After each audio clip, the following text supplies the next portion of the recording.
Sud Radio, au cœur de la mêlée, Alexandre Priam. Vous êtes au cœur de la mêlée et la mêlée ce soir va être féroce. France-Irlande, coup d'envoi à 21h du tournoi Destination 2024. Qu'elle soit exceptionnelle, on vous promet sur Sud Radio. Ça va être bouillant, ça va être évidemment très tendu. Le Grand Chelem se joue ce soir, comme tous les soirs et toutes les après-midi durant le tournoi Destination. Les Bleus ont rendez-vous avec leurs objectifs de Grand Chelem face à des Irlandais qui ont, tiens donc, les mêmes. Quentin Cabanis, bonsoir. Bonsoir Alexandre, bonsoir à tous. J'ai l'impression que la Coupe du Monde c'était hier, on est déjà dans le tour à destination, c'est fou, hein. Le temps passe très très vite.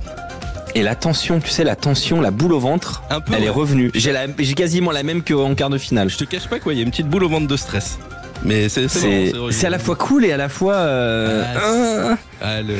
tu vois, on n'a pas mangé ce soir du coup, tu vois. Ouais. Ah ouais, non, bah pareil, tu vois, là, je viens de me faire un verre d'eau et j'ai regardé au fond du verre en me disant...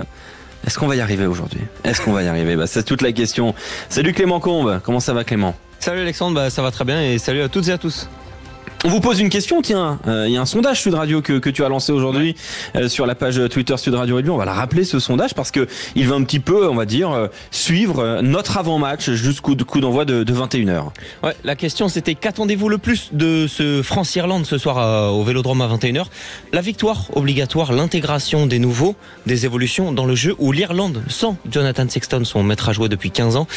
Il y a déjà eu pas mal de votes. Il reste encore, vous pouvez encore voter sur les réseaux sociaux et sur la page Twitter de Sud Radio Rugby. Pour l'instant, il y a une réponse qui domine largement, mais on ne donnera pas laquelle. On ne dira pas laquelle. Exactement. Eh oui, t'as bien raison. Si vous voulez savoir, pour l'instant ce que les auditeurs Sud Radio votent, eh bien, allez tout de suite sur la page Twitter Sud Radio Rugby, puis on va en parler. Moi, j'ai ma petite idée et j'ai voté apparemment à contre-courant, mais ça montre qu'on n'a pas tous les mêmes attentes.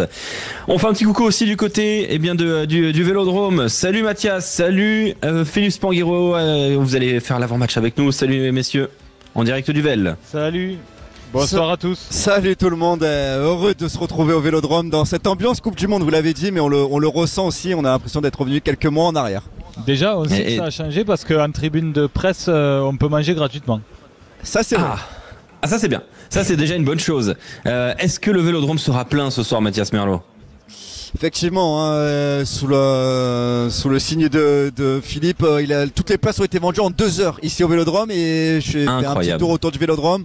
Quelques heures avant ce match, les derniers billets à la sauvette se vendaient à 200 à 300 euros. Donc il y en a qui ont fait des petits billets pour se mettre dessus. Ça a été incroyable. Il y a eu plus de 175 000 demandes d'achat de billets enregistrés pour ce match. Voilà, ça montre que malgré tout, la Coupe du Monde, ce qu'on a vécu avant, cette équipe de France qui est montée en puissance, ces têtes d'affiche aussi, sont toujours au rendez-vous et font vendre. Et que l'équipe de France est bankable. Donc on attend une grande prestation des Bleus ce soir pour rester sur cette dynamique populaire. C'est un dispositif exceptionnel qu'on vous a concocté avec Antoine Mazer ce soir, puisque évidemment en commentaire François Trio et Daniel Herrero, l'avant-match avec Mathias Merlot, Philippe Spanghero, et puis avec vous au 0826 300 300 avec Bernard Jackman dans un instant, l'Irlandais, avec Hugo Beauvais, le journaliste spécialiste de Perpignan auprès de l'Indépendant qui va nous parler de Pozzolo Tulagi. On sera aussi avec Franck Ménel tout à l'heure.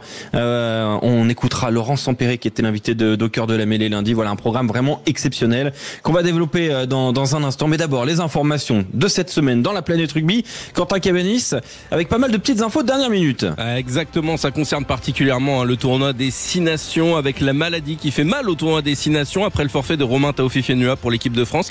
C'est au tour de l'Italie de perdre une pièce maîtresse pour raison de maladie. C'est le Toulousain Ange Capozzo qui était prévu titulaire à l'aile demain contre l'Angleterre qui a dû déclarer forfait à cause d'une gastro-entérite. Les Anglais aussi vont avoir un absent de marque touché au mollet. Le demi d'ouverture anglais Marcus Smith est déjà officiellement forfait pour les 2 premières rencontres et il pourrait même manquer la globalité du tournoi des 6 nations. Et après la mise en retrait d'Owen Farrell de la sélection, c'est George Ford qui va prendre le numéro 10 du 15 de la Rose. Blair Kinghorn, l'écossais du stade toulousain, doit également déclarer forfait pour les 2 premières journées du tournoi des 6 nations. L'arrière écossais manquera notamment la réception du 15 de France. Ce sera le 10 février. Il souffre d'une blessure au genou. L'info principale principal concernant l'équipe de France, c'est évidemment la compo des Français pour la rencontre de ce soir, avec devant Antonio Movaca Baye, Willem Segabriag, Aldrit Olivon Cross, à la charnière Jalibert Lucu, Penaud et Moefana sur les ailes, Ficou Danti au centre et puis Ramos à l'arrière. Les remplaçants Bielbiaré, Le Garec, Boudéan, Woki, Tulagi, Aldeguerri, Wardy et Marchand. Une bonne nouvelle pour le rugby français et pour la FFR, Alexandre. La FFR qui a officialisé aujourd'hui l'arrivée d'un nouveau partenaire, c'est Total Energy, qui va signer avec l'ensemble des équipes de France et ce jusqu'en 2028.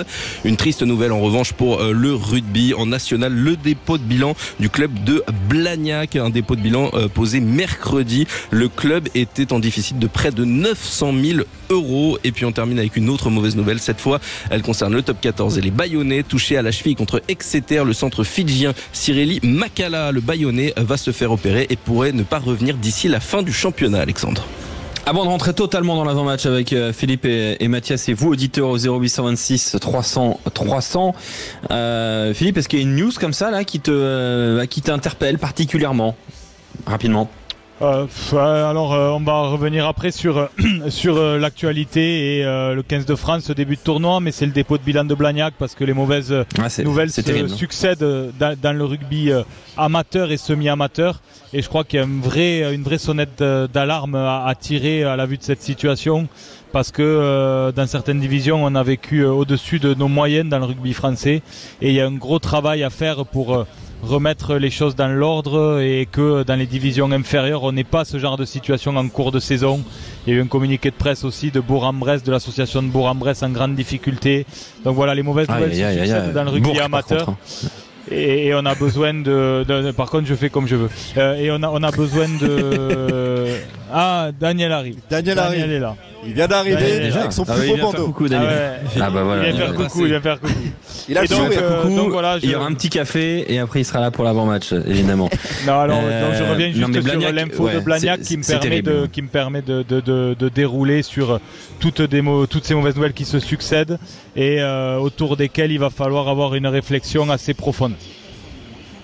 Et tiens, pourquoi pas dédions notre avant-match aux bénévoles, aux dirigeants, aux joueurs et aux supporters de Blagnac, parce que c'était près de 60 emplois quand même, Blagnac. Non mais c'est un énorme club, c'est un très grand club. Ça sera pas le seul club, Alex. Ça sera pas le seul club, parce qu'il y a beaucoup de clubs en difficulté dans la poule, notamment il y a Carqueiranne-Lacroix qui est en grande difficulté financière aussi, et qui lutte tous les mois pour payer ses joueurs et pour s'en sortir jusqu'au bout, jusqu'à la fin de la saison, mais c'est très très très compliqué pour beaucoup d'entités de la nationale. Et ben voilà, la nationale en grande difficulté. À tout de suite sur Sud Radio pour l'avant-match avec Bernard Jackman, notre invité, ancien entraîneur de Grenoble, grand spécialiste du rugby irlandais, ancien joueur international. Il va faire l'avant-match avec nous dans un instant avec bien le débat. Est-ce la composition idéale pour affronter l'Irlande? On va se poser la question tout de suite sur Sud Radio. On vous la pose aussi au 0826 300 300. Venez nous répondre. À tout de suite. Sud Radio, au cœur de la mêlée, Alexandre Priam. Vous êtes sur Sud Radio à 1h45 du coup d'envoi de France-Irlande, coup d'envoi aussi de ce tournoi destination 2024. On est en direct de Marseille, du Vélodrome, avec Mathias Merlot, Philippe Spanghero, et dans un instant aussi avec François Trio à partir de 20h et Daniel Herrero. Et puis vous au 0826 300 300. On va rappeler la composition de l'équipe de France. L'équipe de France qui aligne ce soir une composition avec pas mal d'expérience. Cyril Baye, Peato Movaca, Tony en première ligne. La deuxième ligne, Paul Gabriel et Paul Willem, c'est la troisième ligne. François Cross et Charles Olivon autour du capitaine Grégory Aldrit. La charnière, Lucu, Jalibert, Ozel, Moefana, Penaud au centre, Danti, Ficou à l'arrière, Ramos. Les remplaçants, Julien Marchand, Reda Wardy, Dorian Aldeguerri, Possolo Tulagi, Cameron Woki, Paul Boudéan, Nolan Le Garec et enfin Louis Bielbiaré. La question est simple. Est-ce la composition idéale pour affronter l'Irlande? Bonsoir Kefa, auditeur Sud Radio. Salut tout le monde. Bonsoir Kefa. Tu nous appelles d'où Kefa? Déjà c'est de Castres, c'est ça? Ou d'Albi, je sais plus. Albi, ouais. Albi. Mais supporter castré ou supporter albigeois ou les deux? Les deux, je dirais même supporter tarné avant tout, quoi. Supporter même mazamétain pour Quentin Cabanis? Même de Mazamet. Oh là là. Même de Mazamet, ça c'est beau, ça c'est très beau. Bravo Kefa. Thomas Ramos qui est titulaire. Ah bah oui. En tant que tarné, on est content. Bah oui, en tant que tarné, évidemment. Évidemment, on est très content. Tiens, petite question, du coup, Kefa, qu'est-ce que t'en penses? Est-ce que c'est la composition idéale pour affronter l'Irlande, selon toi? Comme le dit souvent Fabien Galtier, c'est le meilleur 15 disponible. Et là, je pense qu'on aurait du mal à trouver, avec les blessures qu'on a eues, avec Dupont qui est au 7, un 15 qui soit plus logique pour jouer face à l'Irlande, parce qu'on garde quand même la même ossature qu'on a eue sur le dernier Destination ou sur la Coupe du Monde. Il y a des modifications, mais qui sont pas structurelles à l'équipe. C'est des modifications plus sur les côtés. Et on va justement parler de ces postes qui ont été en balance. Bonsoir Bernard Jackman, bienvenue sur Sud Radio. Bonsoir. Oui, bonsoir les gars, merci pour cette opportunité. Merci d'être avec nous Bernard. On peut se tutoyer, maintenant on commence à pas mal se connaître. Ancien grand joueur, notamment passé par le Leinster international, avec ce maillot de l'Irlande, entraîneur de Grenoble, des Dragons. Selon toi Bernard, est-ce que c'est la meilleure composition de l'équipe de France pour affronter cette équipe d'Irlande ? Oui, je crois. Malheureusement, oui, je pense que c'est en équipe de 15 de France très forte, avec un banc aussi assez profond, et particulièrement le pack devant, avec la puissance de Willemse, avec Antonio qui a changé son avis. Après le Coupe du Monde, il dit qu'il va faire la retraite, et maintenant il joue un autre Six Nations, et Movaka qui était remplaçant, mais maintenant il est titulaire avec Marchand qui va rentrer. Donc ça, c'est pour nous le point faible contre les All Blacks. Le quart de finale de Coupe du Monde, on était pris en mêlée. Et quand on a vu le match, le Provence irlandais dans la Coupe Europe, Champions Cup, etc., je ne suis pas certain qu'on a vraiment amélioré ce secteur. Et on a un peu peur de conquête ce soir. Et si ça ne marche pas bien, on va être pris et on va perdre ce match pour peut-être le match, le final. En fait, c'est le premier match de Six Nations, mais peut-être c'est le final. Eh oui. Mais c'est déjà une finale, effectivement. Bernard Jackman, on salue quand même ton super français. Tu l'as pas perdu, il est toujours parfait. Ton français, il est vraiment idéal. Ça passe très très bien sur Sud Radio. On va écouter. Tiens, Fabien Galtier, lui aussi dans un bon français, évidemment. Il aime bien manier les mots. Il parle de cette équipe expérimentée. Et ensuite, je vais poser la question à Mathias Merlot et Philippe Spanghero. On écoute Fabien Galtier, pardon. Après, ce sera Philippe. Fabien Galtier sur l'âge de l'équipe de France. Par rapport à l'âge du 15 de France, et certains joueurs que vous pointez du doigt pour signifier qu'ils ont 30 ans ou plus, c'est d'abord une sélection, et c'est d'abord les meilleurs joueurs français qui vont porter le maillot de l'équipe de France. Ensuite, c'est des joueurs qui ont vécu maintenant depuis 4 ans une expérience collective et qui portent cette équipe de France avec 80% de victoires, et sur les 2 dernières années, 90% de victoires. Donc il n'y a pas de raison aujourd'hui qu'il y ait des rotations par rapport à l'âge. Pas de rotation par rapport à l'âge, c'est pas le moment de penser à mettre des joueurs vers une pré-retraite. Mathias Merlot, Philippe Spanghero, est-ce que c'est la meilleure équipe de France pour affronter l'Irlande, Mathias? Moi je le pense que c'est une bonne stratégie c'est trop loin. 4 ans, on l'a bien vu la première année, il fallait complètement reconstruire un groupe. Cette fois ça me paraît un peu loin. Il faut faire maintenant il faut arriver à faire mûrir ce groupe qui a été constitué par Fabien Galtier, et puis on l'a bien vu avec les champions du monde. Maintenant 35-36 ans, c'est pas incompatible avec le très très haut niveau, même si on le sait, nos joueurs jouent beaucoup plus que les Sud-Africains. Mais moi cette composition elle me plaît, avec des revanchards, des mecs qui ont tout approuvé comme Gabriac, des jeunes pousses qu'on a hâte de voir, notamment Postolo Twilaghi en sortie de banc. Il y a aussi une ossature qui est de la Coupe du Monde, et c'est normal parce que malgré le quart de finale on a vu des bonnes choses durant le mandat Fabien Galtier. Moi elle me plaît, cette composition d'équipe. Philippe Spanghero. Ouais, je suis plutôt d'accord avec Mathias. C'est vrai qu'on en a parlé lundi dans l'émission où on recevait Laurent Sampéré sur cette notion d'âge. C'est vrai que le dernier titre sud-africain, il a remis en perspective pas mal de choses. Et on a vu le poids de l'expérience de certains joueurs. Et je crois qu'en effet, 4 ans, c'est loin, et qu'il faut construire dans la victoire. C'est important de rester performant dans ces cycles-là. On a opposé plusieurs stratégies. Les Anglais, je me souviens, il y a quelques années, avaient adopté une stratégie en disant on sacrifie 1 ou 2 tournois pour faire mûrir des jeunes pour être prêts dans 4 ans. Je crois que c'est toujours un peu dangereux parce que c'est fragile dans la difficulté de maintenir une dynamique positive auprès des joueurs. Donc là, c'est intéressant. Petit bémol sur le choix de Moefana à l'aile, on en a aussi parlé lundi. Tiens, parce qu'on a vu. J'ai un élément de réponse pour toi, Philippe. Moefana à l'aile, ça a été un gros sujet de débat sur Sud Radio. On écoute Fabien Galtier parce que c'est une passe décisive là que me donne Philippe Spanghero. On écoute Fabien Galtier sur le choix de Moefana.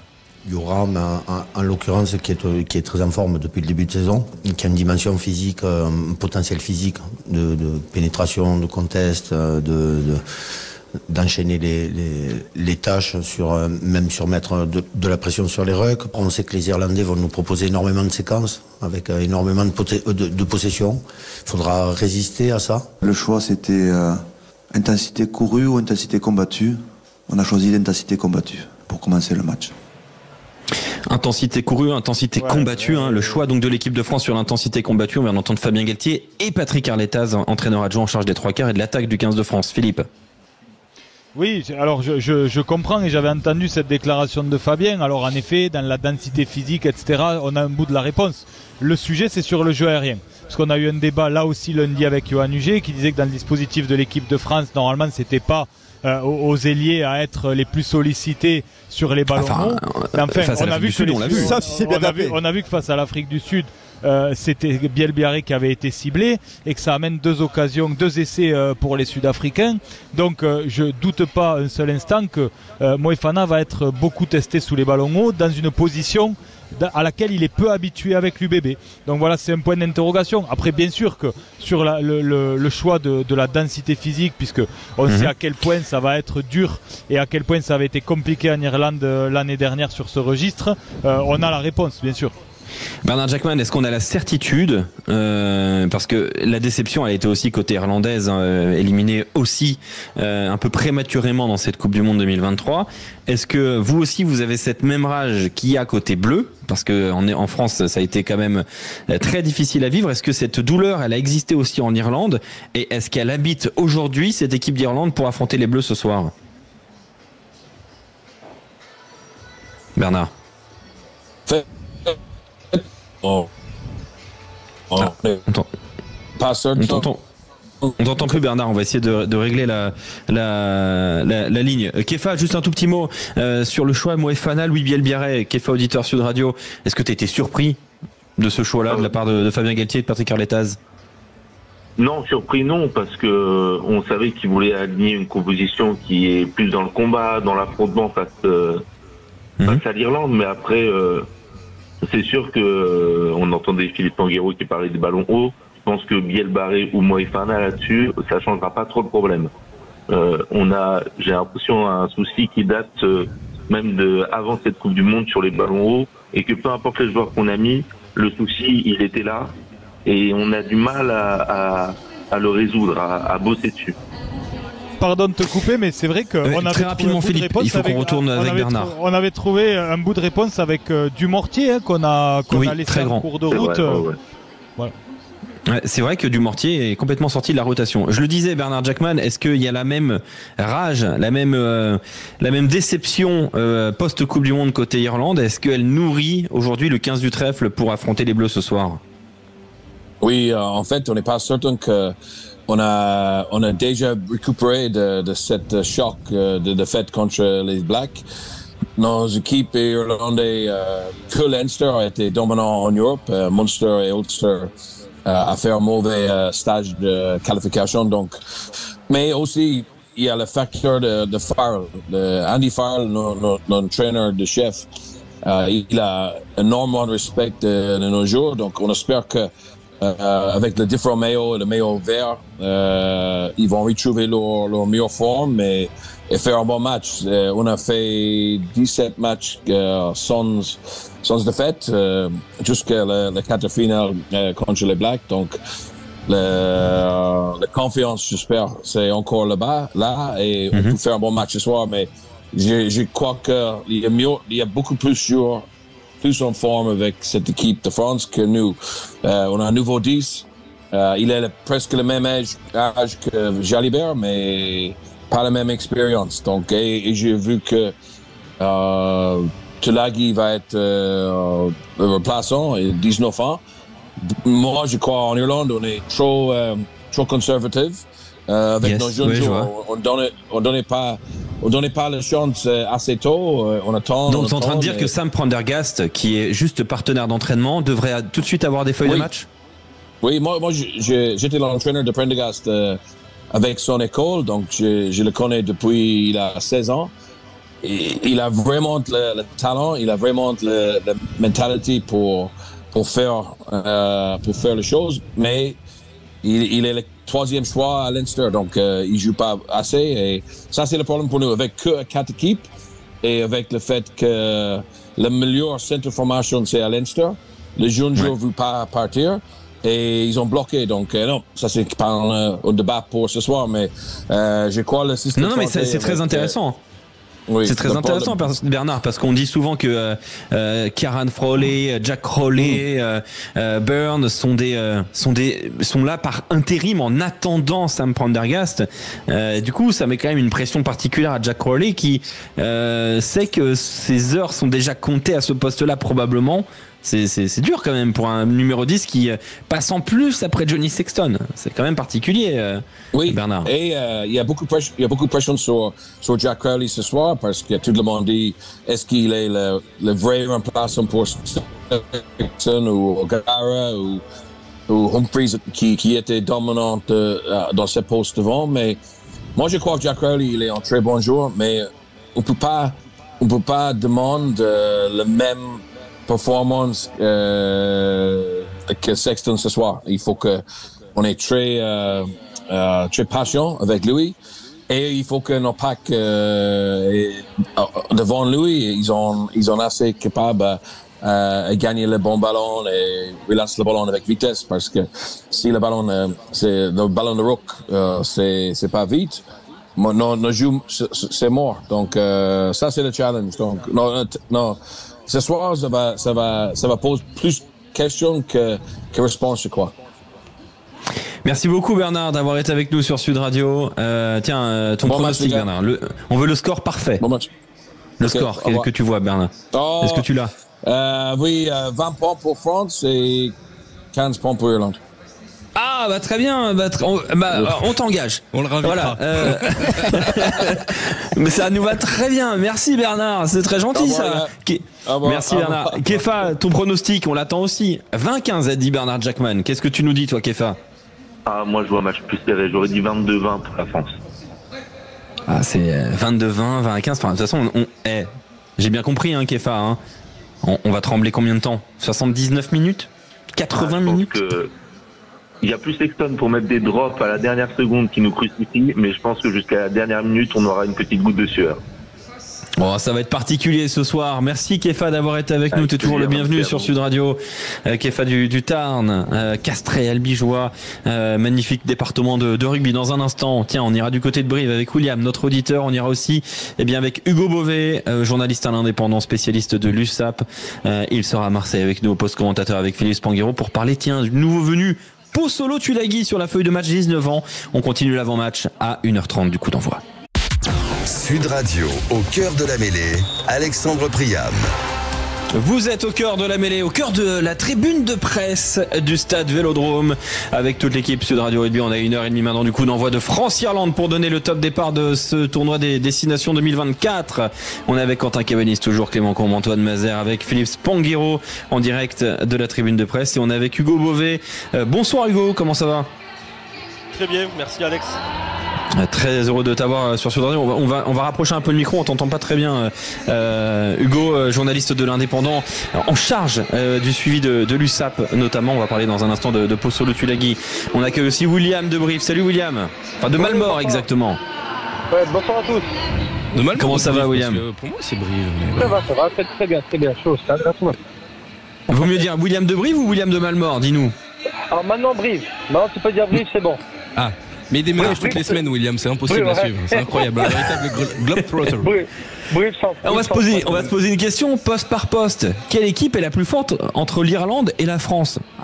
Évidemment, c'est compliqué. On va essayer de voir cela. Mais d'abord, avant toute chose, puisque c'est quand même l'événement, la titularisation, la nomination, en tout cas, la sélection sur le banc de Posolo Tulagi, conséquence de la maladie, de l'état de santé de Romain Taofifenua, donc malade et indisponible pour ce soir. Posolo Tulagi, 19 ans, sur la feuille de match. Hugo Beauvais, est-ce que tu l'aurais imaginé en début de saison du côté de l'USAP que Posolo Tulagi serait avec les Bleus dès le premier match du tournoi Destination 2024? Non, c'est sûr que, mais même il y a 2 jours, on n'imaginait pas à Perpignan. On savait que Posolo Tulagi pourrait jouer avec l'équipe de France dans les prochains mois, mais être remplaçant face à l'Irlande pour le match d'ouverture du 6 Nations, c'était inespéré.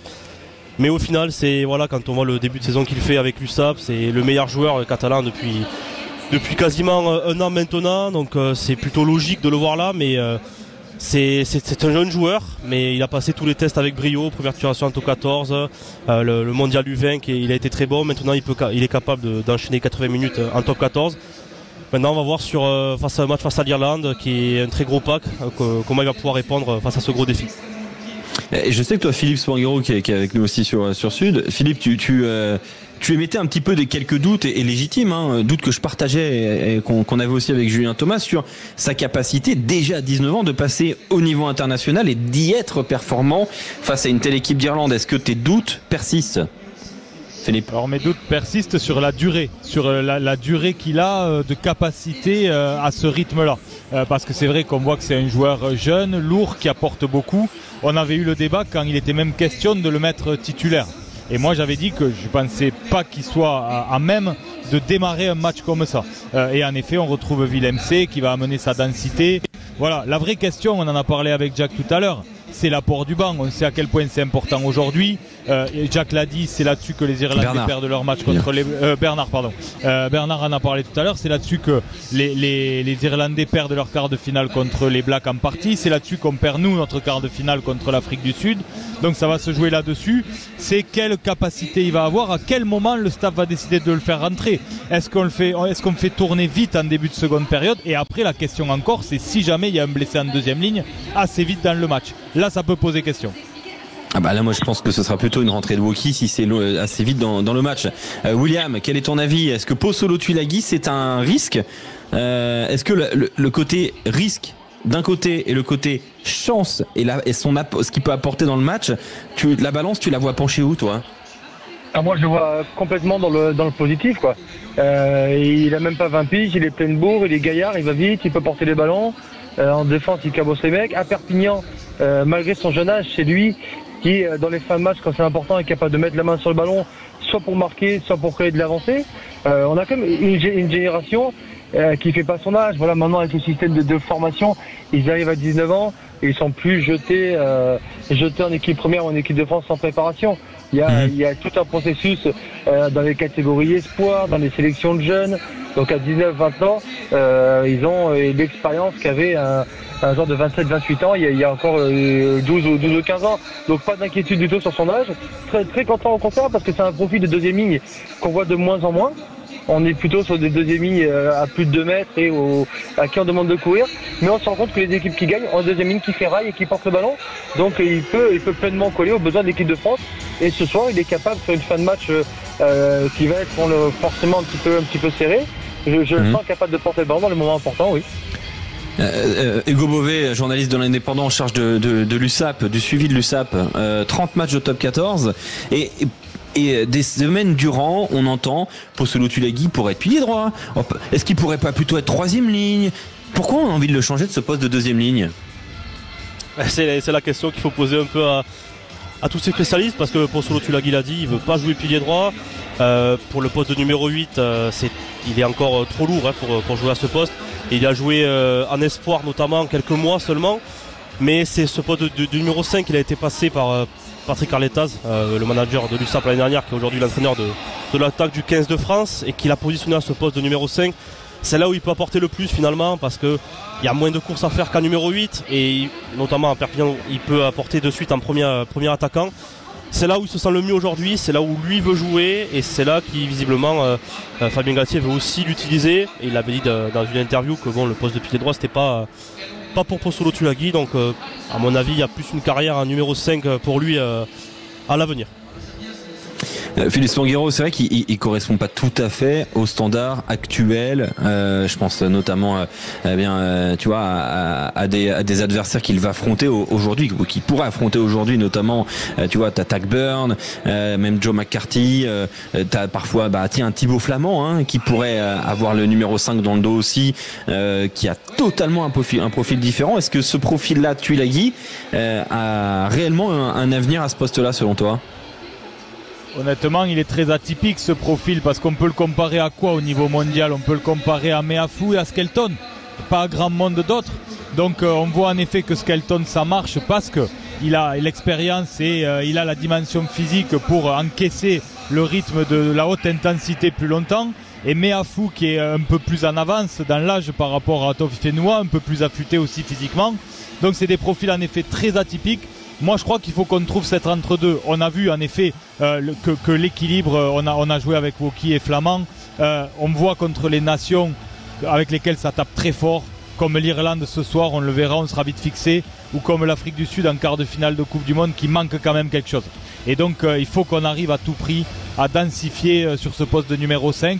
Et donc on verra ce soir parce que très certainement de toute façon il va rentrer en jeu à quel niveau il arrive à placer le curseur tout de suite sur cette très haute intensité. Ouais, et c'est important de voir. Un dernier mot avec toi, Hugo.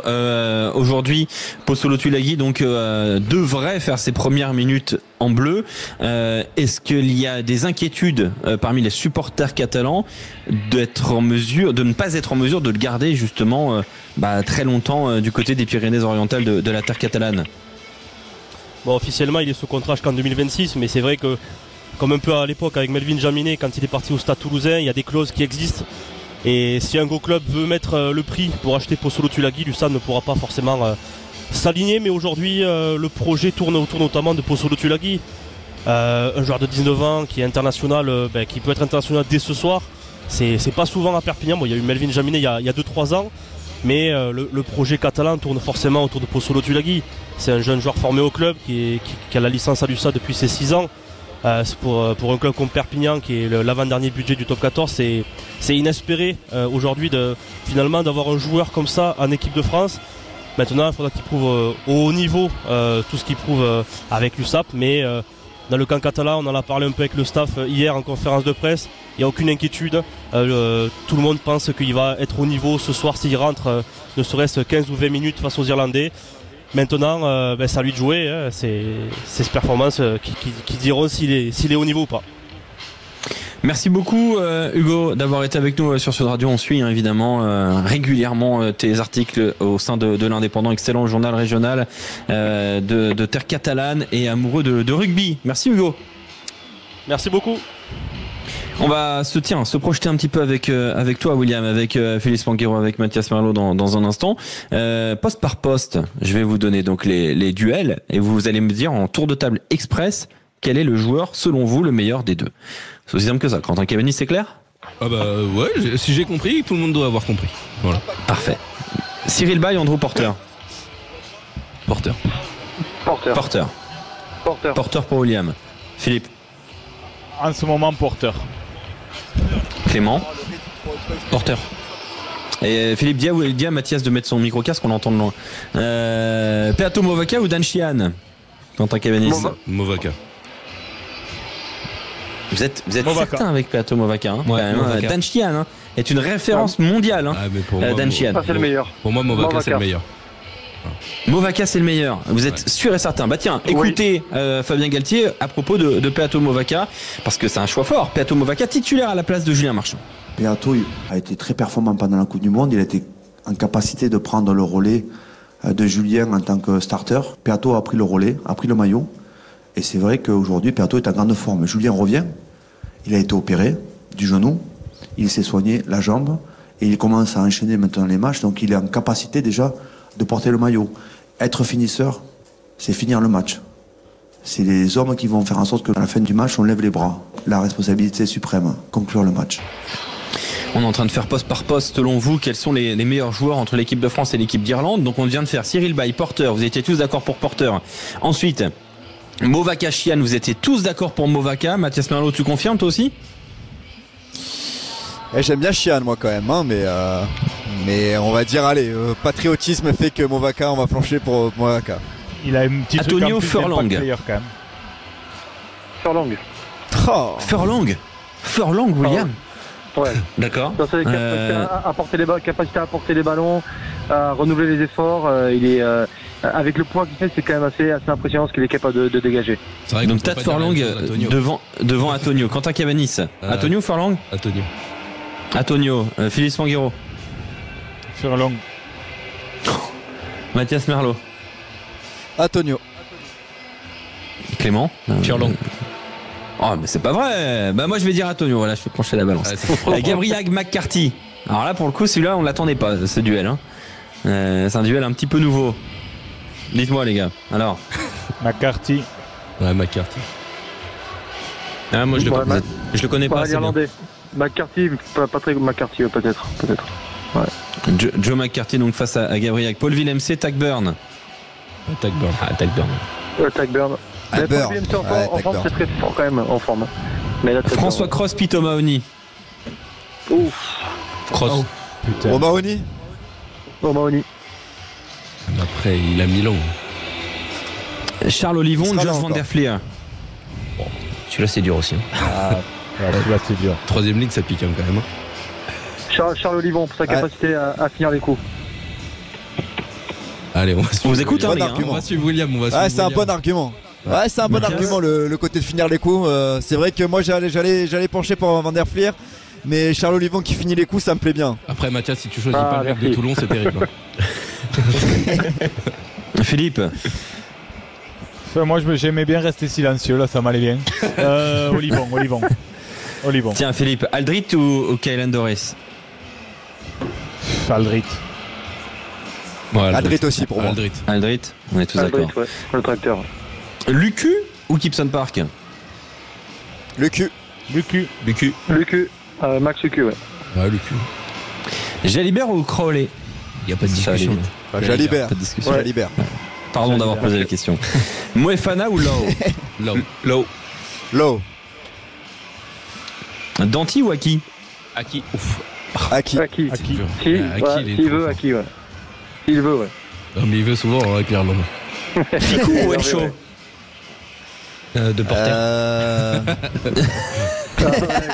On aurait voulu voir de Porter, ça c'est vrai. Encho, moi je pense. Encho? Ouais. Ah oui. Ouais. Penaud ou Nash? Ouais, Encho aussi. Penaud. Ramos ou Kinan? Alors là, celui-là. Ramos. Ah ouais, donc Hugo Kinan, il joue au ping-pong, quoi. D'accord. Ouais. Voilà. Très bien. Dumora tous les jours. Dumora dit Quentin. Et pourquoi pas Julien Dumora? Vous voulez les mettre sur les ballons hauts, Julien Dumora, Sadourny ou Dulin, il n'y en a pas beaucoup. Ouais, mais Dumora, on a envie de pleurer parce qu'il va être absent plusieurs semaines.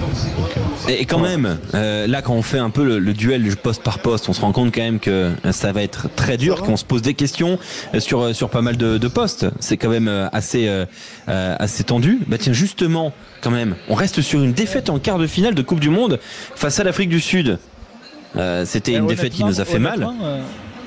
Oui Philippe. Pardon de te couper Alex, mais c'est vrai qu'honnêtement pour rebondir sur ce que tu dis là, je lisais l'entretien de Brian O'Driscoll et à quel point il est catégorique sur la suprématie française. Alors je pense pas que ce soit de l'intox, en plus il est hors du sujet maintenant. J'ai été assez surpris parce que tu vois quand on regarde poste par poste c'est quand même assez équilibré. On laisse une équipe d'Irlande, je pense, un peu moins traumatisée par le scénario du match, même s'ils étaient première nation mondiale l'année dernière que nous. Donc je suis assez sceptique, je trouve que l'équilibre est beaucoup plus fragile que ça. Et tous les Irlandais qu'on a eu sur l'antenne de Sud Radio tout au long de la semaine mettaient la France en favori. Hein. Donc mais ça les arrange bien aussi.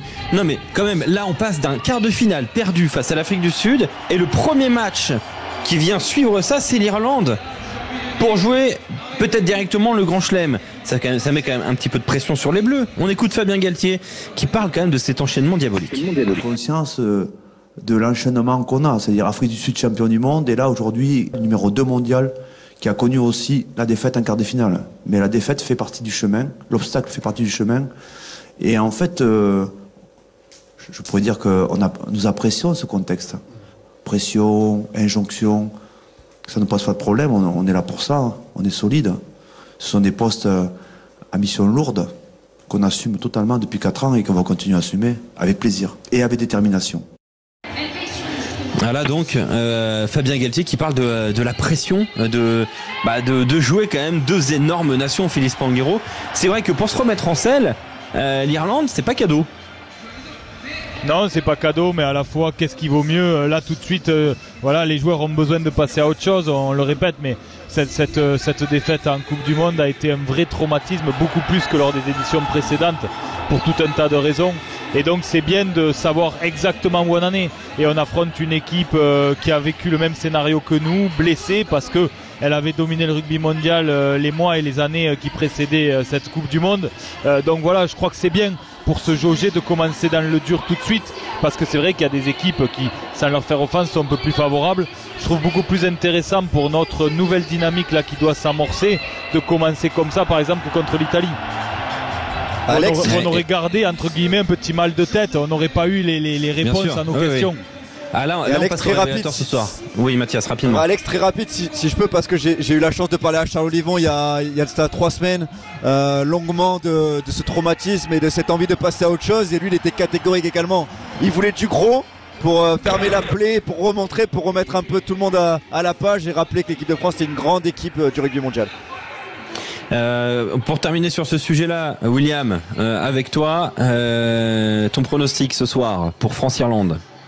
Tout à l'heure, Bernard Jackman a dit 20-15.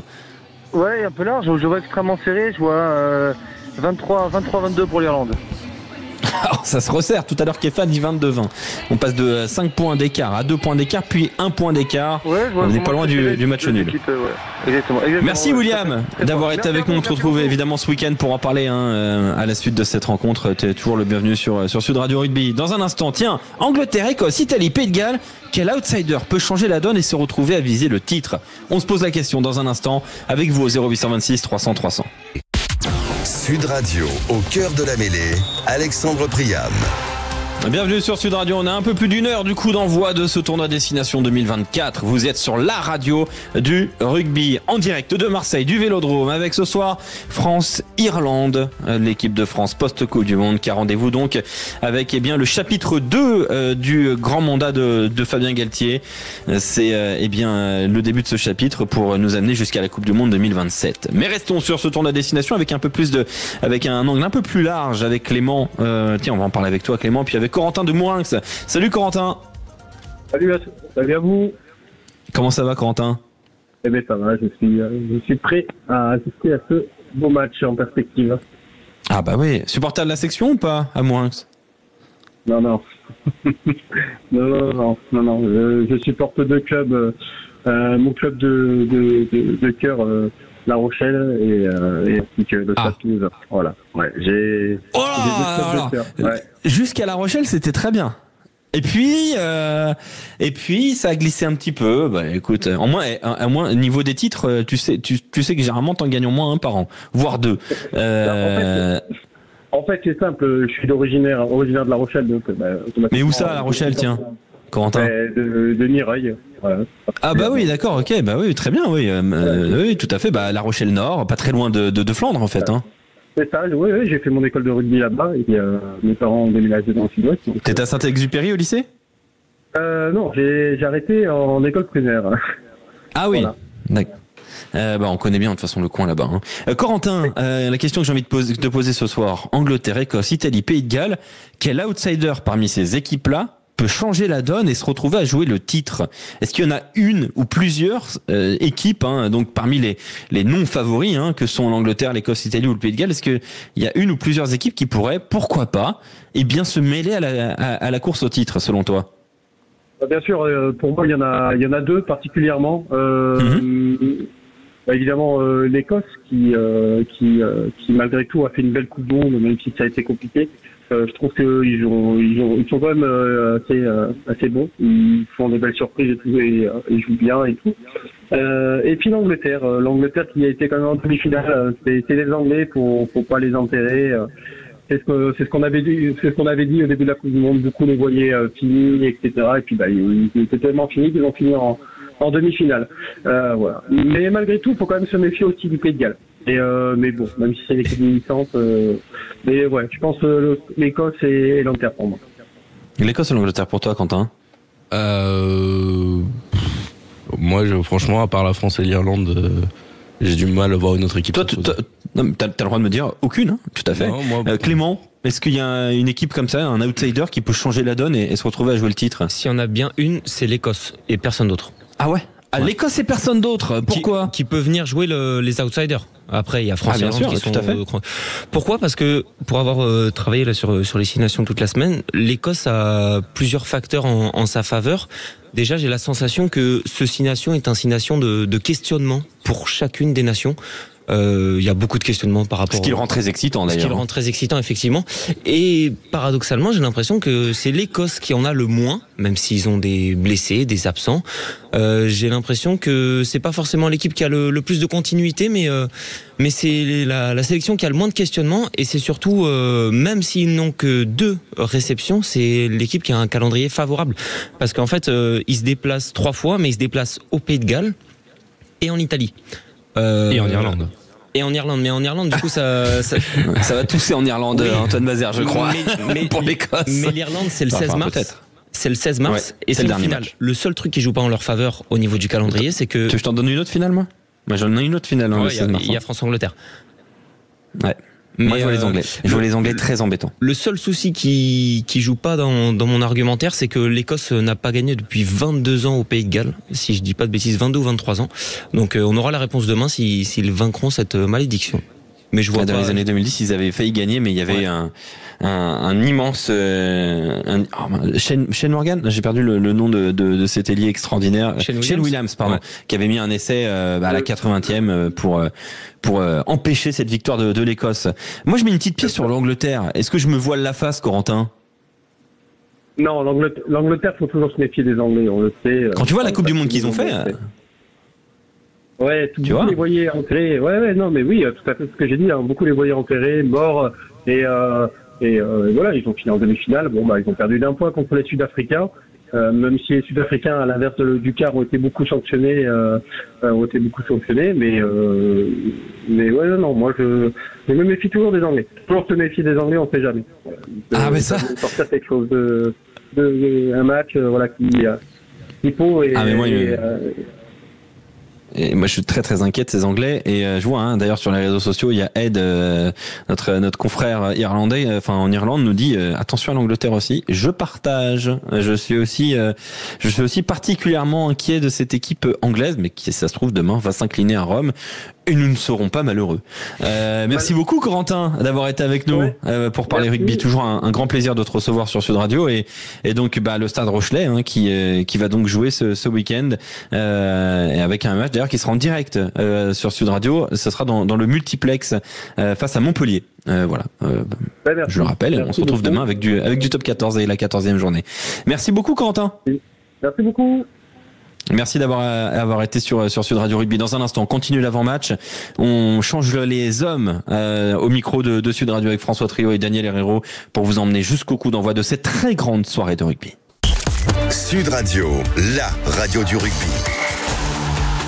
Vous êtes sur Sud Radio, on a 1 heure, un peu moins maintenant du coup d'envoi de France-Irlande, top départ de ce tournoi destination 2024. On vient de faire déjà une belle partie de l'avant-match avec Bernard Jackman, avec Hugo Beauvais, journaliste à l'Indépendant. On a parlé de Posolo Tulagi, on a parlé aussi de Jack Crowley, on a parlé aussi avec vous auditeurs Sud Radio. Et puis dans un instant, on va rester avec vous auditeurs Sud Radio, 0826 300 300 et pour attaquer cette deuxième partie de l'avant-match avec toute l'équipe en direct du Vélodrome.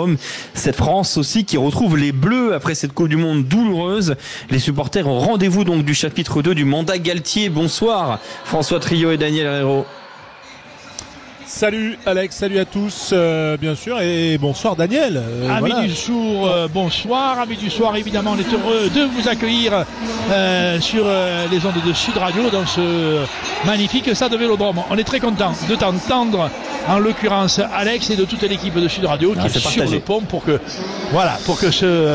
ce match soit l'événement que nous attendons tous depuis maintenant un petit moment. Nous sommes toujours encore un petit peu ronchons de la déception de novembre, mais nous sommes très enthousiastes à l'idée de voir probablement d'abord un gros match et peut-être même une belle équipe de France. Ouais, et à 1h du coup d'envoi, Alex, c'est pas plein.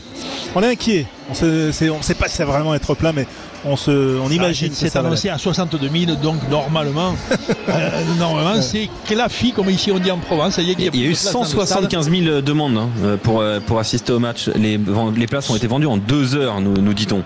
Mais selon les organisateurs. Selon les organisateurs. On ne peut pas ignorer non plus que sur la terre de Provence et à Marseille en l'occurrence, c'est pas que le goût de l'exagération est constant, mais c'est une hypothèse qu'il faut quand même de tenir compte. Et a priori, tu connais bien la région. Ah oui, j'ai du goût. Non, j'ai du goût. Je savais qu'il y avait 600 000 demandes, moi. Tu vois, on m'avait dit ça chez moi à Toulon. Bon. Enfin, de fait, il sera plein et c'est heureux de voir, j'allais dire Marseille historiquement quand même, cette grande terre du foot historique européenne, je dirais, pour ne pas dire mondiale. Marseille qui accueille le rugby avec autant de chaleur et autant de passion. Oui, effectivement. Et d'ailleurs, dans un instant, on va recevoir Franck Ménel. D'ailleurs, il est là, Franck Ménel, François. Bonsoir Franck. Bonsoir à tous, bonsoir Daniel, au passage. Ami Franck, bonsoir. Salut Franck. Salut tout le monde. Très heureux de t'avoir sur Sud Radio, Franck. 56 sélections avec l'équipe de France, immense joueur, champion de France aussi avec le Racing Club de France à l'époque qu'on a désormais comme nom le Racing 92. Eh oui, ah oui. Aurait perdu contre Daniel. Ouais. Eh oui, Daniel d'ailleurs on garde un magnifique souvenir.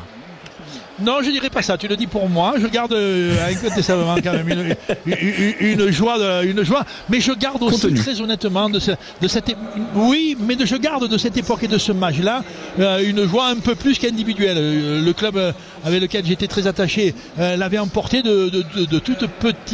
tout petit écart et le match avait été flamboyant et tenez-vous bien, le citoyen Franck Ménel avait été rayonnant. C'est adorable Daniel et je me souviens d'une de tes citations qu'on a repris dans quelques notes. Tu avais dit en apercevant les uluberlus que nous étions que c'était une œuvre contemporaine recevable. Donc ça m'a fait très plaisir. Je vois totalement Daniel dire ça. Oui, c'était pas faux parce que on va pas non plus y passer le réveillon sur ce temps-là, mais la finale entre Toulon et le Racing, nous étions là dans les limbes de l'Ovalie de cette fin du XXe siècle, et les deux équipes s'étaient présentées avec des attributs divers, des gaillardises d'évidence, des intentions de jeu probables, et en même temps nos amis du Racing Club de France s'étaient trouvés avec un souci d'esthétique. Ils avaient mis un nœud papillon autour de leur gorge quand nous avions badigeonné nos arcades, tu vois, et nos épaules de Dolpic. Mais enfin il y avait incontestablement quelque chose qui ressemblait à une œuvre d'art dans ce match de rugby de finale du championnat. Allez, c'était une autre époque. Franck Ménel, on est content de te retrouver sur les ondes de Sud Radio. Et justement, Franck, on parlait de la douleur parfois, de ce souvenir de la Coupe du Monde qui est en fait assez frais. Il a 3 mois, ce souvenir-là. Il est toujours là. Est-ce qu'il est toujours là aussi dans ton souvenir récent? Est-ce que la douleur est toujours là, Franck Ménel? La douleur, celle de certaines défaites, et puis cette douleur récente de mecs qui sont des sexagénaires et qui aimeraient bien un jour voir cette Coupe du Monde gagner. Et on a tous bien sûr pensé que c'était le moment, que tout était idéal, qu'on avait une équipe et je continue à croire qu'on a une équipe de France qui est phénoménale et qui j'espère reprouvera dans l'avenir. Le match de ce soir le match de l'Irlande, il a un parfum très très particulier. Pour moi, c'est une espèce d'autre finale. C'est une finale entre nous, entre les Irlandais et la France. a priori sur le papier, on était quand même plutôt bien notés. On s'est tous les deux fait sortir d'une façon assez outrancière, et même si on s'est bien bagarré, mais ça nous a terriblement vexés. Donc ça va être marrant de se retrouver ce soir, et on reste parmi les très très bonnes équipes d'Europe, voire mondiales. Donc je suis ravi, et ça va être une forme de mise au point, et tout le monde, vert et bleu, vont vouloir essayer, vert et bleu ou blanc, je sais pas, mais vont vouloir essayer de s'exprimer et puis de prouver ce qu'ils n'ont pas pu prouver lors de cette Coupe du Monde. On a beaucoup de réactions sur le Twitch de Sud Radio. Venez poser vos questions, on est là pour y répondre. François Trio, c'est vrai que c'est récent, et toi qui a commenté toute la Coupe du Monde sur TF1 notamment, est-ce que tu gardes cette douleur, toi, en tant qu'observateur privilégié, François?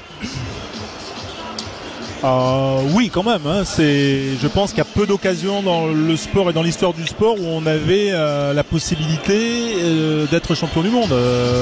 Voilà, avec une Coupe du Monde à la maison. Enfin, tous les facteurs étaient réunis, et il y a un petit sentiment un peu de gâchis, même si les joueurs ont donné le maximum, même si on ne perd que d'un point, même si on savait que le quart de finale allait être une marche très haute, quel que soit l'adversaire, l'Irlande ou l'Afrique du Sud. Mais quand même, c'est vrai que on a du mal à digérer, et ce tournoi Destination 2024, il fait partie du chemin de la reconstruction. Voilà, mais c'est que le début. Donc on va voir en tout cas, mais c'est vrai que voilà, c'est dur à digérer quand même. Ouais, et toi, Alex, est-ce que t'as digéré? Bah oui, c'est dur à digérer. Bah oui, voilà. Tu veux, je te dis, j'ai une scène. Je vous raconte un peu ma vie sur le coup, mais ce matin, je m'habille, voilà, comme tous les matins, comme tout le monde, et je me rends compte que j'ai mis un t-shirt vert avec un manteau vert et une montre verte. Et je me suis dit, mais qu'est-ce que je fais, Alex? Donc du coup, j'ai fermé ma porte de mon appartement, je suis rentré et je me suis changé parce que j'avais l'impression d'être un... Parce que le vert, moi, maintenant, je l'associe aussi à l'Afrique du Sud. C'est à la fois l'Afrique du Sud, c'est à la fois l'Irlande, et tu vois, ça a réveillé la douleur. Et après, j'ai commencé à parler sur WhatsApp avec Quentin, avec Philippe, en me disant, putain les gars, j'ai peur pour ce soir. Et cette peur-là, elle découle de cette déception mondiale, voilà, de cette Coupe du Monde, François. Ouais, écoute, on comprend ta déception. Je sais pas si c'est quand même très prescrit d'avoir du vert dans sa garde-robe. Enfin, ça c'est. Pourquoi pas? Non, mais qu'est-ce que c'est que ça là? Oh là là. Ouais. Non, mais Franck peut nous en parler quand même. Il a un œil et un style. Et donc. Oui. Franck, est-ce que j'ai le droit d'avoir du vert dans ma garde-robe? Dis-moi, Franck. Alors, moi, je suis plutôt kaki. J'avais un physique un peu de guerrier, donc le kaki me va un peu mieux. Et pour revenir et rebondir rapidement sur ce truc, il faut quand même, voilà, il y a une déception, mais il y a aussi une admiration, parce qu'on attendait une Afrique du Sud de bulldozer, et alors ils n'ont pas déçu sur ce plan-là, mais ça a aussi été une équipe rapide, agile, avec des ailiers feu follet à la française, et en fait il faut quand même, je crois qu'avec un peu d'humilité, à un moment donné, reconnaître aussi leur talent. Alors même s'ils se font les 3 derniers matchs à 1 point, c'est une grosse équipe, quoi. Donc c'est d'autant plus valorisant, et c'est la seule excuse qu'on peut peut-être avoir de se dire qu'on a perdu contre des monstres. Mais on était vraiment tellement pas loin que non, moi le vert je m'en fous. Puis ce soir on en aura un avec du trèfle, et il sera pas ridicule, je vous l'assure. Et on a Vincent du Gers qui nous dit, Franck a eu l'honneur de participer à un des plus grands exploits du 15 de France en battant les Australiens sur leur sol en demi en 87. C'est vrai que il faut quand même le rappeler, il y a eu des très très grandes pages dans l'histoire du 15 de France. Celle-là en fait partie. Franck, est-ce que je peux relever, c'est très gentil de sa part, et quand on s'arrête tous sur des moments où on essaye d'analyser la défaite, est-ce que l'arbitre aurait dû demander la vidéo pour Thomas Ramos, etc. Faut reconnaître par exemple qu'on a gagné cette demi-finale en 87, et que dans la dernière action, on peut noter au moins deux fautes énormes qui, s'ils avaient eu lieu, deux fautes du 15 de France, Oui. Absolument, et donc voilà, ces 2 erreurs cette fois-ci, elles sont passées, on s'est retrouvé en finale. Bon voilà, il y a une interprétation toujours dans ce jeu qui est discutable, mais qui permet de légiférer, en tout cas qui permet aux arbitres de garder la main sur ce sport éducatif. Et bon voilà, on peut être déçu, mais il faut insister sur cette interprétation qui est encore très très forte de l'arbitrage. Alors ensuite, ça c'est pour être poli, lisse et est bien tendre.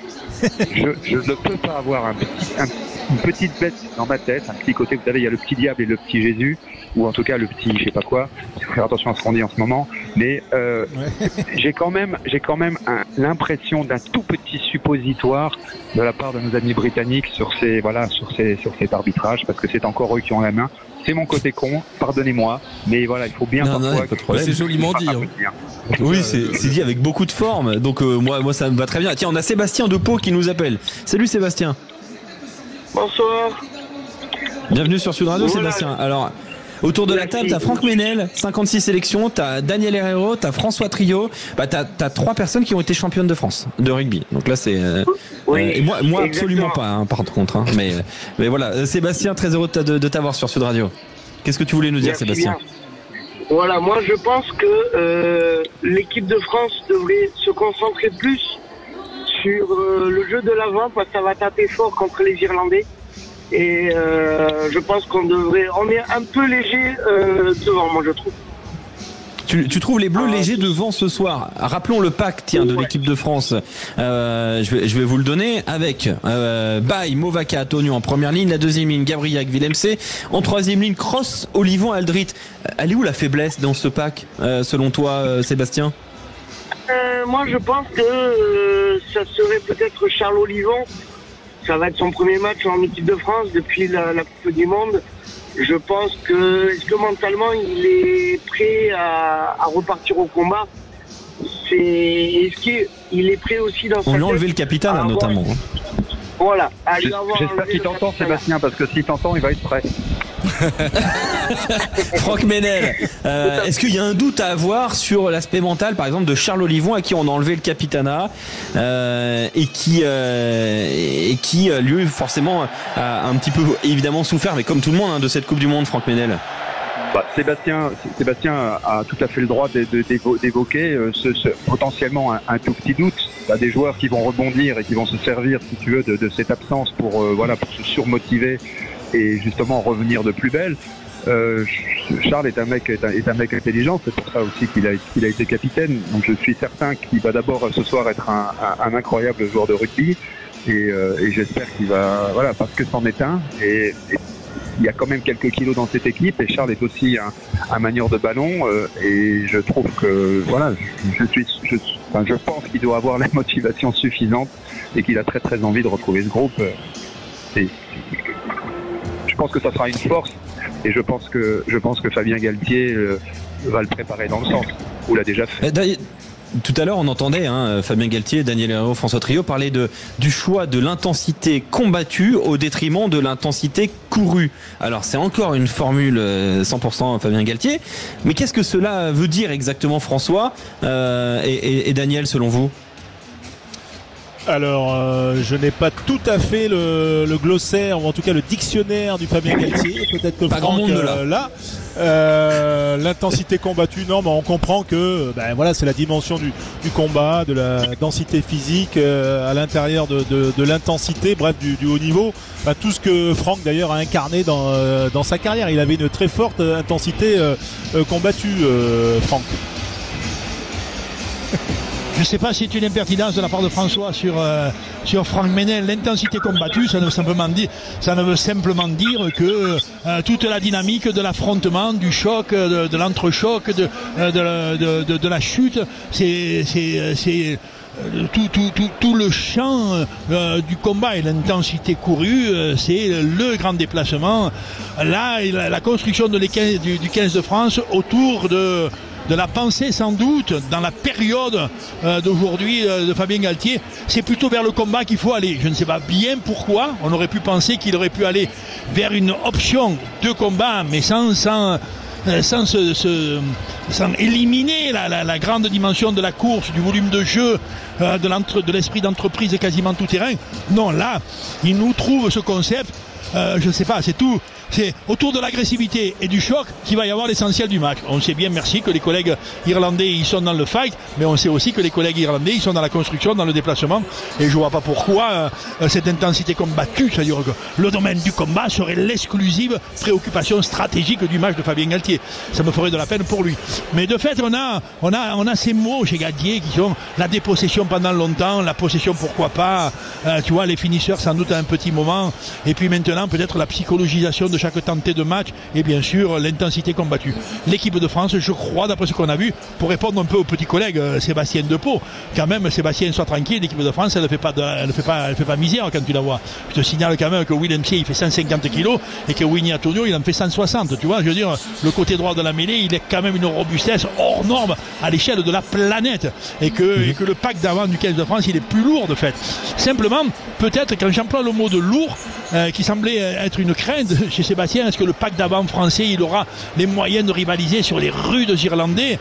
On voit que Galtier, lui, en préconisant, en mettant l'accent, tout au moins au niveau conceptuel, au niveau des mots, sur le combat, eh bien, il veut peut-être dire nous sommes dans une phase où il faut continuer, ou tout au moins essayer peut-être même de progresser dans toute la dynamique des bases du jeu que sont l'affrontement, la maîtrise des avants, la qualité de la conquête, l'occupation du terrain dans le défi, la rigueur et la raideur dans toute la conquête en mêlée fermée et notamment dans tout le jeu debout. C'est autour de là qu'il me semble avoir porté l'accent stratégique pour le match, Fabien Galtier.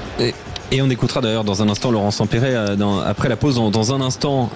Sébastien Depeau, tu voulais ajouter une dernière chose, Sébastien ?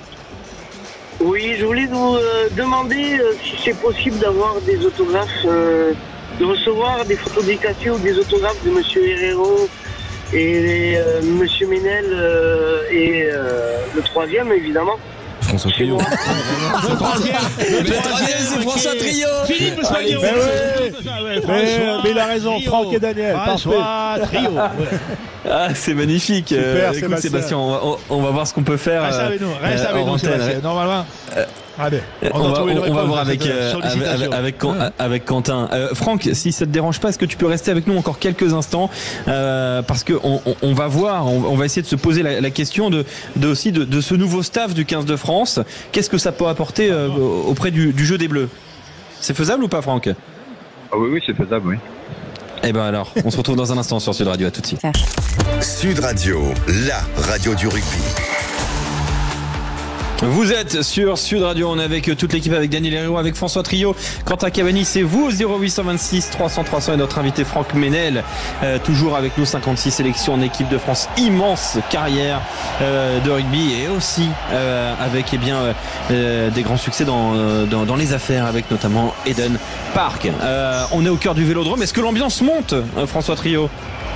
Oui, et à l'instant, l'équipe de France qui vient de pénétrer sur la pelouse pour venir s'échauffer. Il y avait jusque-là quelques joueurs isolés, mais là, ça y est, tout le groupe est là et la clameur du public a été unanime. Elle est montée comme ça des travées du Vélodrome qui se remplit et qui sera bien sûr plein ce soir. Daniel, on est prêt, ça chauffe.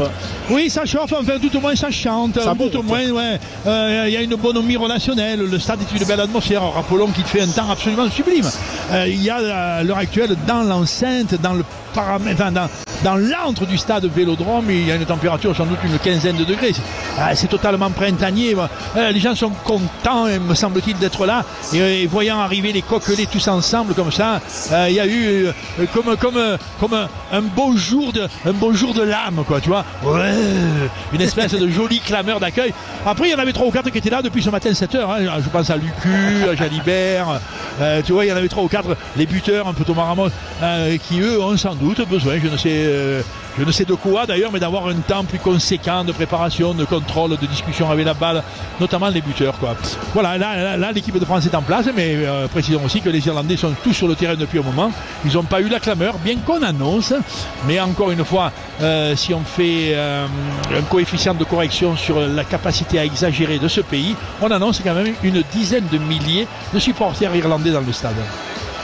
Ouais, et ça promet. Alors il y a eu quand même quelques petites retouches dans le staff de l'équipe de France pour la deuxième partie du mandat de Fabien Galtier, l'arrivée de Laurent Sampéré en charge des avants aux côtés de William Servat, et puis l'arrivée aussi de Patrick Arletaz au sein du jeu d'attaque et des 3/4 de l'équipe de France. Qu'est-ce que ça peut apporter aux Bleus selon toi, Franck Ménel, notamment Patrick Arletaz? On sait que c'est un entraîneur qui aime le jeu, qui aime du jeu déployé et surtout instinctif. dispositif qui sort peut-être parfois un peu du cadre prédéfini.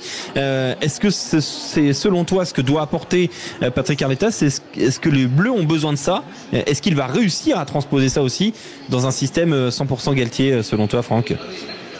En tout cas, il a tellement prouvé qu'il était capable de retourner des situations improbables à son avantage, que je trouve toujours intéressant d'avoir du sang neuf de temps en temps. C'est vachement dur, le renouvellement, changer les équipes, etc. Mais c'est quand même absolument nécessaire de temps en temps de rebooster le truc. Il m'est arrivé de temps en temps de travailler avec des entraîneurs qui n'avaient plus la capacité de pouvoir faire passer le message. Le mec était le même.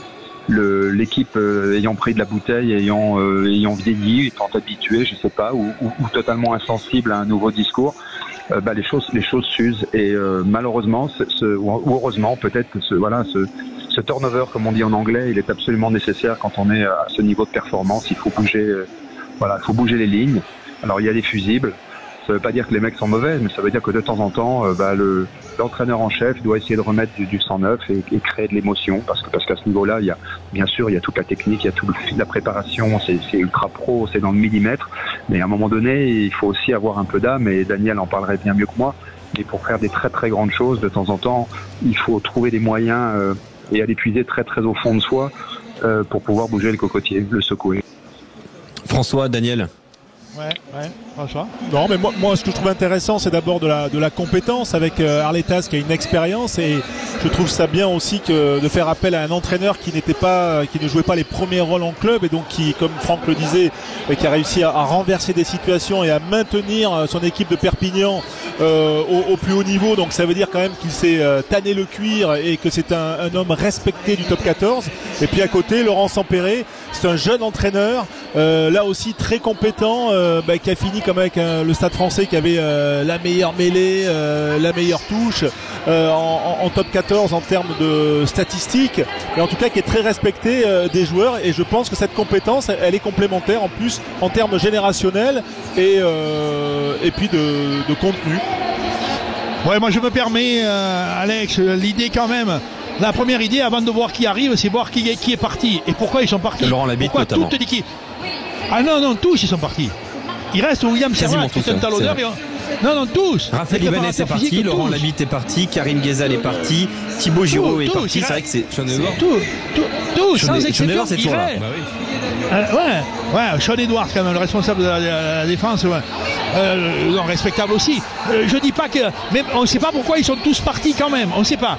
Y compris les préparateurs physiques, dont on pense quand même que l'extrême volonté de nous mettre en Coupe du Monde à un plus haut niveau jamais atteint et qui a débouché pas loin sur d'un fiasco me semble mériter une réflexion. Mais en même temps, tous les coachs, tout le staff, toute l'âme du staff autour de Fabien Galtier, tous sont partis sauf le coach. Bon, ma foi, pourquoi pas, hein. Ça doit avoir du sens.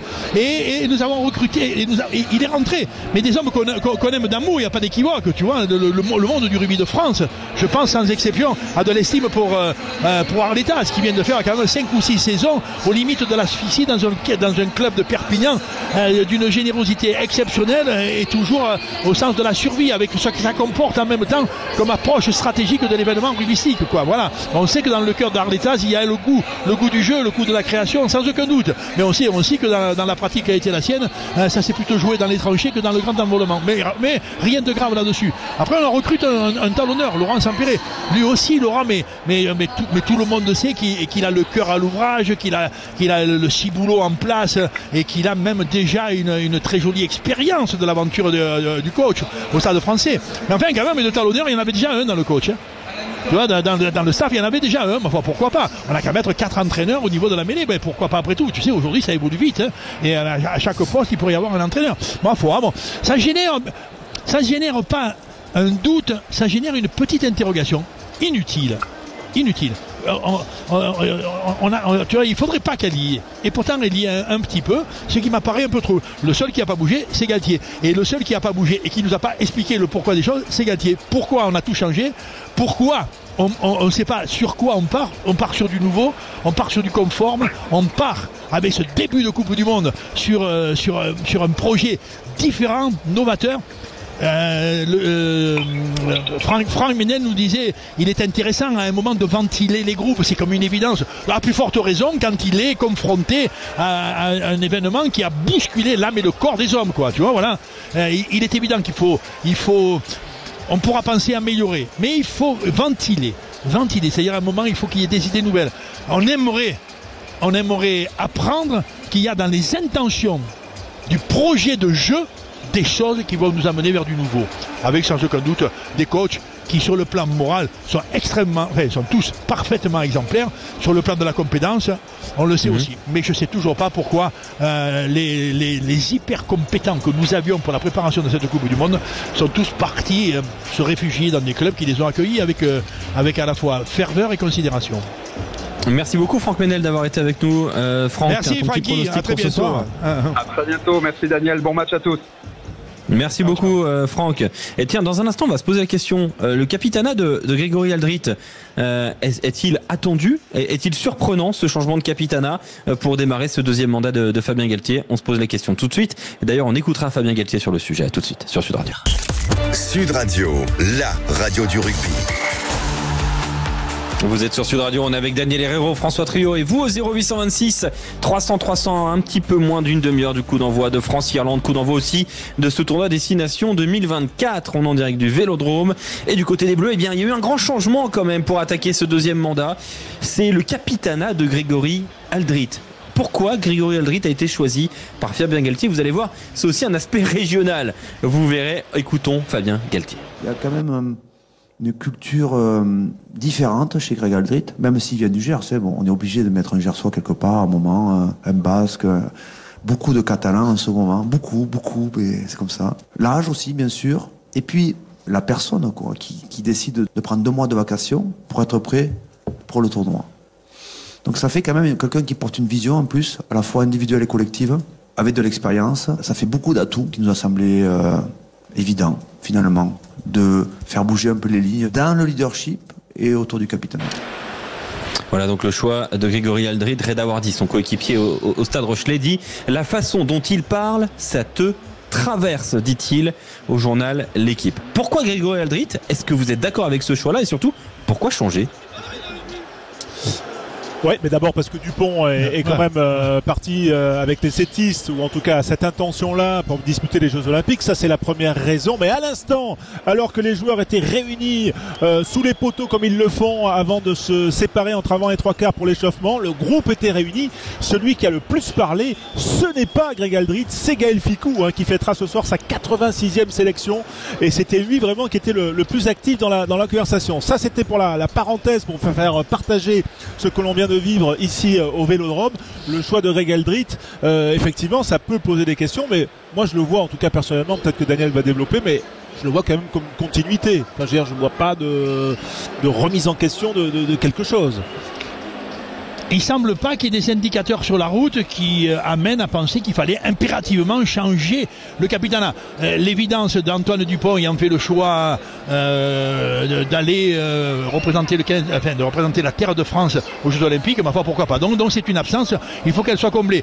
Il y avait dans les temps écoulés la présence au capitanat de Charles Olivon qui semblait avoir assumé avec une noblesse et avec efficacité la fonction. Je me souviens Galtier mettant en exergue, tu vois, la première année du capitanat de Charles Olivon, mettant en exergue le rayonnement de Charles Olivon, l'esthétique de Charles Olivon, l'emblématique de l'attitude de Charles Olivon dans la complexité, dans la direction de match. Bon, il me semblait. La nomination de Grégory Aldrit, elle est quand même un tantinet surprenante, puisqu'il y a a priori pas de raison. A priori, il n'y a pas d'explication plausible. Sinon que son père, Grégory, il est anglo-saxon, enfin il est écossais, et que Grégory est le seul Français aujourd'hui du 15 de France qui parle un anglais correct, quoi. Enfin, tu vois. Et à partir de là, peut-être aurions-nous considéré que notre rapport avec les arbitres, notamment dans la maîtrise de la langue et dans la turbulence d'un gros match, notre rapport était un peu moyen, que ça coûte en général entre 3 et 6 points par match, et qu'il faudrait qu'on en finisse. Cette hypothèse-là, pourquoi pas? Mais enfin, c'est pas la plus noble des choses. Et puis en même temps, la nomination de Grégory Aldrit, elle apparaît d'une légitimité respectable chez les hommes simples. Grégory Aldrit, il est bon. Grégory Aldrit, il est pas couillon. Grégory Aldrit, il est incroyablement généreux. Grégory Aldrit, il a une belle considération de lui-même, mais il a une estime pour les autres et un amour du collectif et du groupe qui est considérable.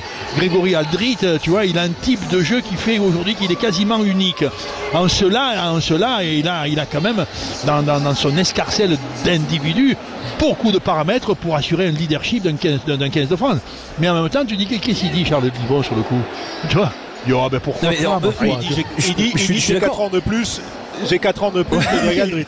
Ouais, il dit quoi? Il dit bon, pourquoi pas, tu vois. Non mais il se plaint pas, mais enfin, principe que le capitaine il est indiscutable, mais Olivon ne l'est plus du coup, parce que c'est vrai que c'est quand même, quoi qu'on en dise, et on est tous d'accord pour dire que Aldrit c'est un bon choix.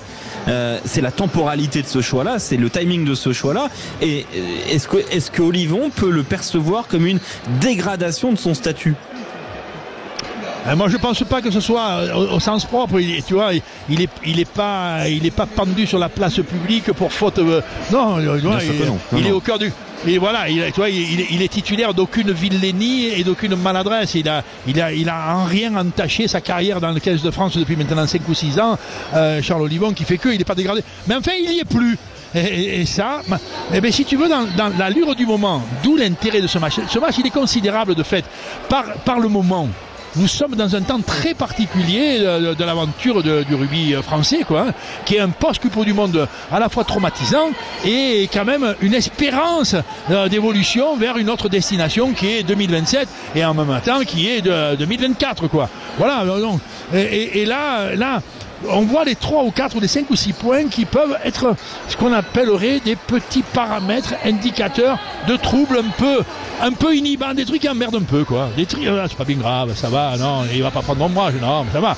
Tu vois, qu'on fasse jouer Moefana et Elie, qui n'aime pas jouer Elie, qui est le meilleur centre, mais on sait en même temps que, on va faire confiance à nos 2 anciens, tu vois, Danty et Gaël Flicou, qui représentent la robustesse, pourquoi pas, tu vois,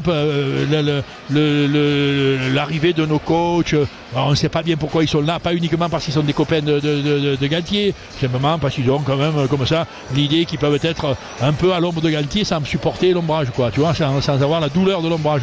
Bon, tout ça n'est pas bien grave. Ce qui nous préoccupe quand même plus, c'est qu'à la sortie, ça fait 5 ou 6 points qui habitent le cœur de la maison ovale et qui fait qu'aujourd'hui, vaut mieux qu'ils gagnent les Français. Ah bah ça c'est sûr. Tiens, parlons un petit peu de l'Irlande, François. Je sais que c'était un thème que tu voulais absolument aborder. Tout à l'heure, Bernard Jackman disait qu'il regrettait le conservatisme du rugby irlandais. Il était vraiment embêté là-dessus. Il estimait que Sam Prendergast, le jeune qui a fait la Coupe du Monde moins de 20 la saison dernière, devrait d'ores et déjà être installé au poste de 10 comme l'avait été par exemple Johnny Sexton. Mais il y a un intérim qui est incarné par 3 hommes, par Byrne qui n'est pas sur la feuille de match aujourd'hui, par Kieran Frawley qui est le numéro 23 sur la feuille de match, et puis enfin par Jack Crowley titulaire aujourd'hui, l'ouvreur du Munster, donc titulaire avec cette équipe d'Irlande ce soir. C'est quand même aussi un changement de monde puisque Johnny Sexton a pris sa retraite. Est-ce que le jeu irlandais va en pâtir? Est-ce que le jeu est plus fort que le maître à jouer justement? Alors moi je pense, mais c'est un avis personnel, je pense que le jeu est plus fort que le maître à jouer.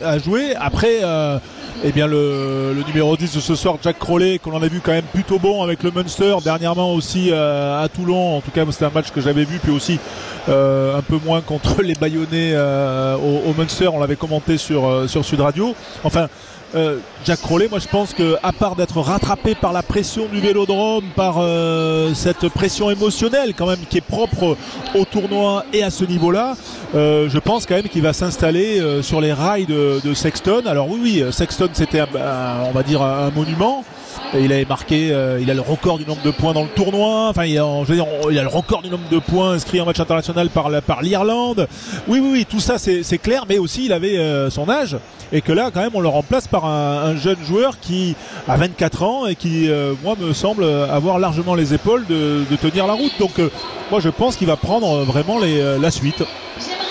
Ouais, je me permets François sur cette idée, Alex, de l'Irlande conservatrice. L'Irlande, c'est un petit pays dans son territoire. J'allais dire, une petite population de rugbyman. L'Irlande, c'est 7 millions d'habitants. C'est 7 millions d'habitants, c'est 30 000 rugbyman. Tu vois, c'est un tout petit collectif. Et il y a toujours la tradition de la conservation. Un joueur il y a des carrières de rugbyman qui ont 80, 90 sélections, 10 ans d'équipe nationale en Irlande. Il y en a vraiment beaucoup, et des grands.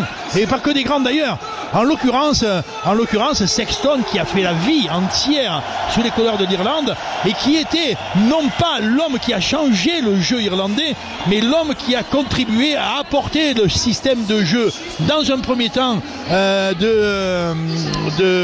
en l'occurrence, me semble-t-il, redis-moi le nom de l'entraîneur aujourd'hui qui s'occupe des Blacks et qui a entraîné des... Joe Smith. Joe Smith qui est le nouvel entraîneur de l'Australie.